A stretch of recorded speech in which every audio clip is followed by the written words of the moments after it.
All right, buckle up because today we are going deep on some pretty big ideas, talking about core beliefs of Islam. Yeah, should be interesting. Yeah, I mean, even if, you are not religious yourself, like these are questions about existence and purpose and all that good stuff. We're working with an excerpt here Okay. that lays out these beliefs and I'm excited to see what we can pull out of it. Sounds good. Let's do it. So, first up, got to start with the foundation here. Yes. Allah. Right. Now, we translate that as God, obviously. Right. But the text here, it seems to kind of point to something even bigger than that. You're right. Yeah. It's not just a deity. It's like the source of everything. Yeah. The source uses this really, really neat imagery. It compares it to an artist who creates not just the art, but the canvas, the paint, the inspiration, everything. So it's like they are the artist, the art supplies, and the art. Exactly. Wow.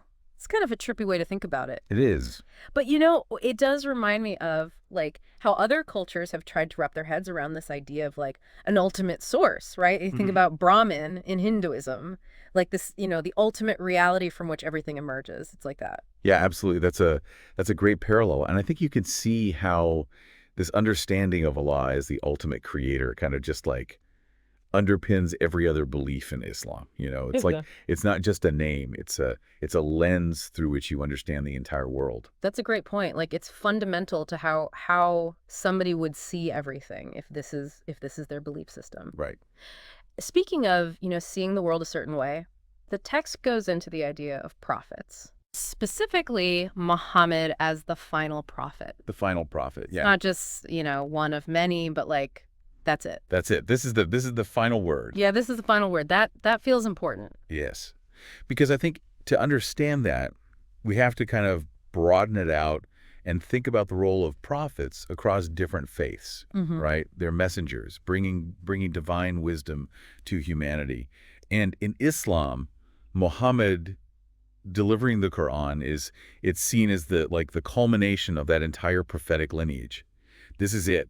The message is complete. It's like all the other prophets were giving us chapters. Exactly. And then Muhammad came with the whole book. That's a great way to put it. Right. Like there's no more, we are done. This is it. Exactly. And it really puts an emphasis on the significance of the Quran in Islam. Right. Like if this is the final word, this is the book to follow. Exactly. Now, alongside Allah and prophets, we got another big player, angels. Right. Angels. And I don't know about you, but when I hear angels, I immediately go to like those Renaissance paintings, robes, wings, the whole bit. Yeah. Very common image for sure. But our text actually describes them a little differently. It says they are beings created from pure light. Oh, that's kind of cool. It's striking, isn't it? Yeah, even if it's metaphorical. Yeah. It still evokes a powerful image. But it sounds like their importance goes beyond just, looking cool. Oh, absolutely. Yeah. The text actually highlights all these different roles that they have. Yeah.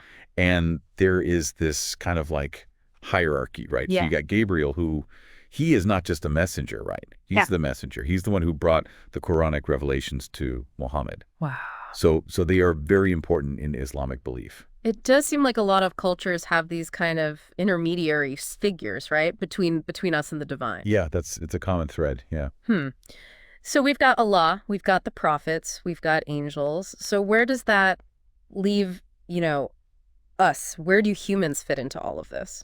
Well, that brings us to Qiyamat, Qiyamat. which is often translated as the Day of Judgment. Okay, now we are getting serious. Right. And I think a lot of people, they think about that and they immediately jump to like rewards, punishments. Yeah, like a ledger. Right. But it's bigger than that, I think. It's really more about the ultimate truth being revealed. Interesting. The fulfillment of justice. The text really emphasizes that. So if Allah is the ultimate decider of justice, Yeah. Qiyamat is the day that justice gets served. Exactly. Huh.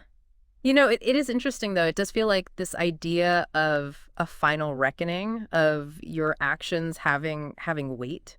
It's something you see across different cultures, whether it's in a reincarnation or a day of judgment. Like people seem to really want there to be meaning beyond just our time here, Yeah, absolutely. Yeah. Makes you think, right? It really does. And we only just scratched the surface here. Yeah. But even just looking at these core beliefs of Islam, man, it's a lot to consider. It really is. Yeah. And what I find so fascinating about all of this is just how interconnected it all is. Oh, yeah, for sure. Right? These aren't just like individual beliefs. Each one like informs and builds upon the other. Yeah. It provides this framework for understanding the world, for living a meaningful life. It really makes you wonder, how does this interconnectedness affect the daily life and worldview of a believer? That is something to think about.